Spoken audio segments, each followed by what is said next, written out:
Cümleten selamun aleyküm hanımlar. Diva Patik YouTube kanalıma hepiniz hoş geldiniz. Bugün sizlere oval 5 şiş patik ucu nasıl başlanır onu anlatacağım. Instagram'dan arkadaşım patik perisi yapmıştı. Çok da beğenildi. İstek de geldi yapmam için. Sizler için yapmaya çalışacağım. Videonun öncesinde şöyle küçük bir parça halinde hanımlar şöyle bir deneme yapmıştım. Oval olarak şöyle bakın patik ucu bu şekil. Ben buna ilmek sayımı 10 tane attım. Biraz fazla oldu. Şimdi 8 ilmek ile sizlere tekrardan anlatımını yapacağım. Hemen başlayalım hanımlar. Bunun için normal patiklik bir ipe ve normal 5 şişe ihtiyacımız var. Şişlerim 3 numara. Öncelikle hanımlar şöyle ipimi bakın şöyle iki parmağıma şu şekilde yerleştirdim. 2 şiş üzerine başlayacağız. İpimi şöyle şişlerin arasından şöyle geçiriyorum. Öncelikle bakın üst şişime şöyle ipimi aradan çıkararak bakın şöyle üst şişimde bir tane ilmeğim var. Hanımlar üst parmağımdaki ipim ile şöyle alttan ilmek çıkarıyorum. Alt parmağımdaki ip ile üst tarafa. Böyle sırasıyla bir alt şişimize bir üst şişimize ilmekler çıkarıyoruz. Alt taraftaki parmağımdaki ip ile üst şişime ilmek çıkarırken alt parmağımdaki ip ile üst tarafa ilmek çıkarıyorum. Bakın sırasıyla şöyle. Bu şekilde 8'er ilmek olana kadar yapıyoruz. 4, 8, 4, 8'er ilmeğimiz olmuş. Hemen şu uç kısmına bir düğüm atacağım. Her iki şişte de hanımlar burada 8'er ilmeğimiz var. Şöyle bir tane daha düğüm atayım. Kenarımız sağlam olsun. Şu şekilde. Şimdi bir diğer şişimi aldım hanımlar. Öncelikle ilmeklerimizi öreceğiz burada. Bu ilk şişimdeki 8 ilmeğimi örüyorum sırasıyla düz olarak öreceğim. Şöyle.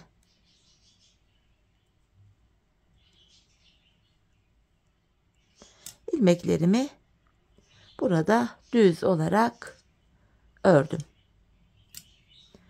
Şimdi de diğer şişimdeki 8 ilmeğimi düz öreceğim.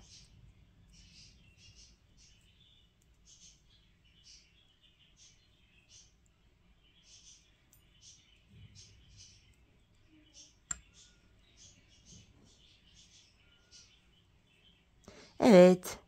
Her iki şişteki 8'er ilmeğimizi ördük. Artık bu aşamada hanımlar artırmalar yaparak gideceğiz. İlk artırmalarımızı kenarlara batarak yapıyoruz. Hemen ilk artırmamızı şuraya girerek bakın.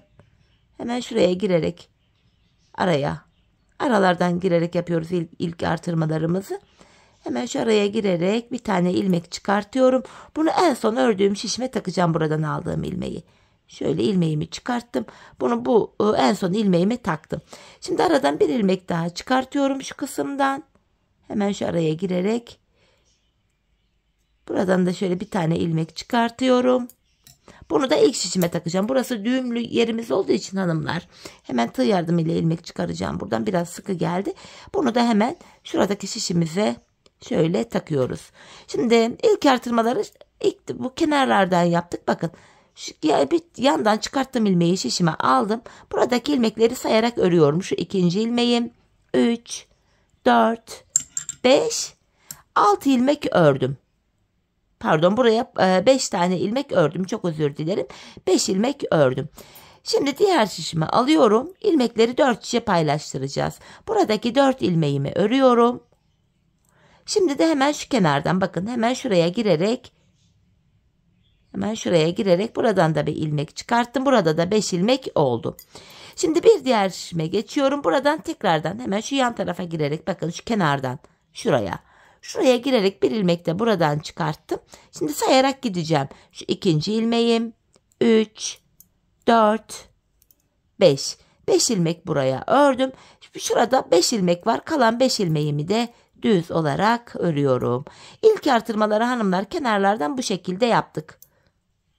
Şöyle. Şimdi 4 şişte de burada 5'er ilmek oldu artırdığımız ilmeklerle birlikte. Şimdi yapacağımız işlem şu hanımlar. Bakın başlangıç yerimiz şu ipin bakın şu ipin olduğu bölüm kenarımız. Başlangıç yerimiz burası ilk şişimiz. Buraya bir ilmek örüyorum. Hemen artırmaya buradan devam edeceğim. Bir ilmek ördükten sonra şuraya bir ilmek atıyorum.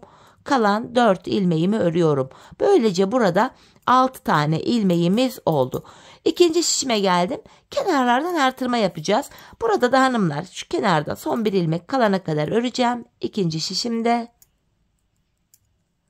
Ardından hemen ipimi parmağıma dolayarak buraya da ilmek atıyorum. Kalan bir ilmeğimi düz örüyorum. Bakın burada da 6 ilmek oldu. Üçüncü şişime geldim. Kenarımız hemen başta. Bir ilmek örüyorum. Hemen ardından buraya da artırmamı yaptım. Kalan 4 ilmeğimi düz örüyorum. Bu şekilde 6 ilmek oldu burada da. Dördüncü şişime geldim. Sonuncu şişime. Kenar yine sol tarafta. Son bir ilmek kalana kadar örüyorum. Hemen şuraya bir ilmek artırdım. Sonuncu ilmeğimi düz ördüm. Böylece hanımlar bir sıra artırma yaptık. Bakın başlangıç yerine geldik. İpimiz burada. Bir sıra artırma yapıyoruz. Bundan sonrasında hanımlar burun bölümünde bir sıra düz gideceğiz. Şimdi 4 şişimdeki ilmeklerimi de artırma yapmadan düz olarak örüyorum.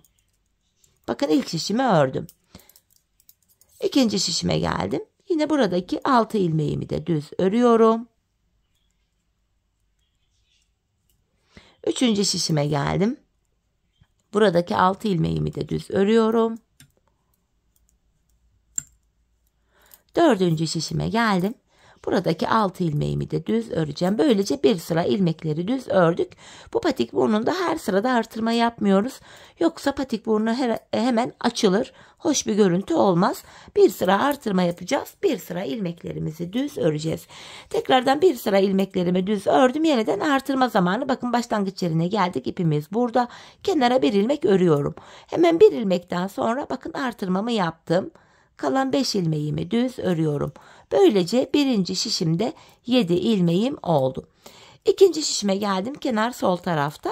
Son 2 ilmeğim kalana kadar örüp kenardan artırmamı yapacağım. Son bir ilmek kalana kadar örüp Evet bakın son bir ilmek. Hemen artırmamı yapıyorum. Son bir ilmeğimi ördüm. Burada da 7 ilmek oldu. Üçüncü şişime geldim. Kenarımız hemen başta. Bir ilmek örüyorum. Artırmamı yapıyorum. Kalan 5 ilmeğimi düz örüyorum. Burada da yine 7 ilmeğimiz oldu. Dördüncü şişime geldim. Kenar burada da hanımlar sol tarafta. Son bir ilmek kalana kadar öreceğim. Artırmamı yapacağım. Bakın son bir ilmeğim. Hemen artırıyorum. Sonuncu ilmeğimi düz örüyorum. Bir sıra artırma yaptım. Şimdi hanımlar 4 şişimdeki ilmeklerimi bir sıra düz öreceğim. Bir sıra artırma yaparken bir sıra ilmeklerimizi düz olarak örüyoruz. Patik burnu bir anda açılma yapmıyor böylece. Orantılı bir şekilde genişliyor. Ayak anatomisine de uygun oluyor.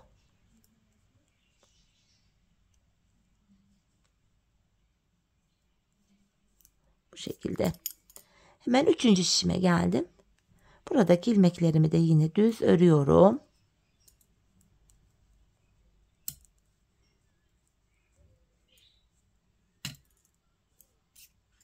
Dördüncü şişime geldim. Buradaki ilmeklerimi de düz örüyorum. Böylece bir sıra düz örmüş olduk.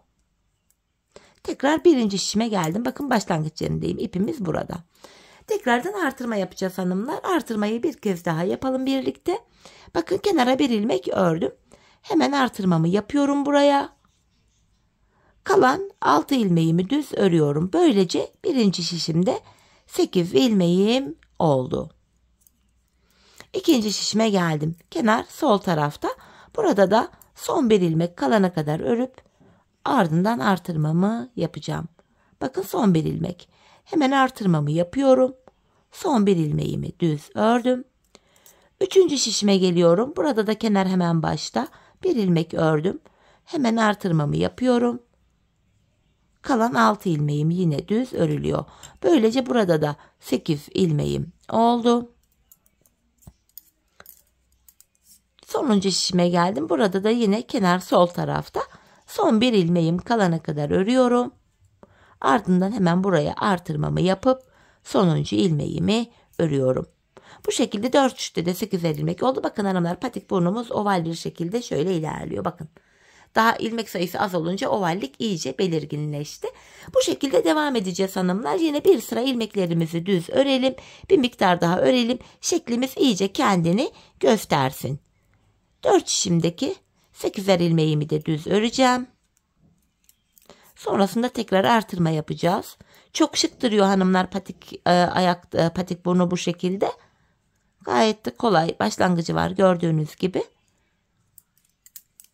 3. şişime geldim. Yine buradaki ilmeklerimi de düz örüyorum.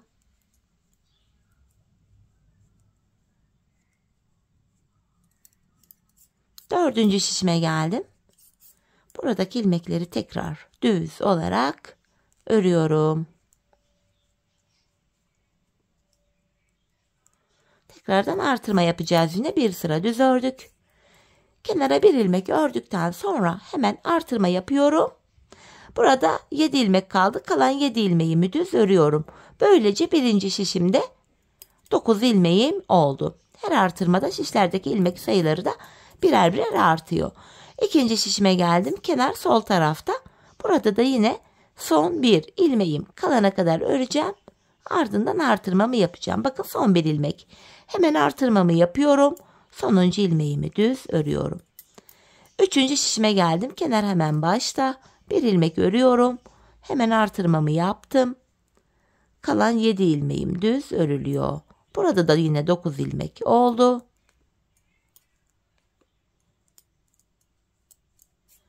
Dördüncü şişime geldim. Burada da yine son bir ilmek kalana kadar öreceğim.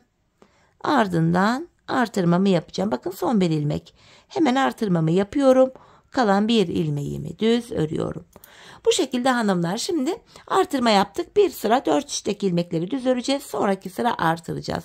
Sonraki sıra düz öreceğiz. Ardından artıracağız. Şöyle oval patik burnu bu şekilde oluşuyor. Bakın hem önden hem arkadan duruşu. Bu şekilde gördüğünüz gibi zaten ördükçe kendini de gösterecek. Başlangıç şekli yapılışı bu şekildeydi. Artık patiğimizdeki modele göre şişlere kaçar ilmek artıracaksak o kadar yapacağız. 14'er ilmek mi, 13'er ilmek mi, artık 15'er ilmek mi? Modele göre artık ilmek sayılarını bu şekilde belirleyebilirsiniz. Ben sadece bu ucun başlangıcını sizlere elimden geldiğince göstermeye çalıştım. Daha az ilmek olunca hanımlar bakın şekil kendini daha güzel gösterdi. 8 ilmek başlayınca 10 ilmekte o kadar net görünmemişti şöyle gördüğünüz gibi.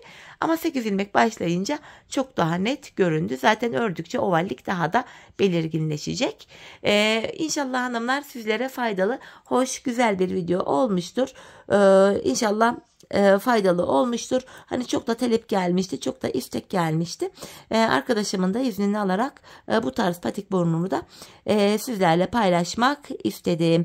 Bugünlük de benden bu kadar hanımlar. Yeni modellerde, yeni videolarda buluşmak dileğiyle. Şimdilik hoşça kalın, sağlıcakla kalın.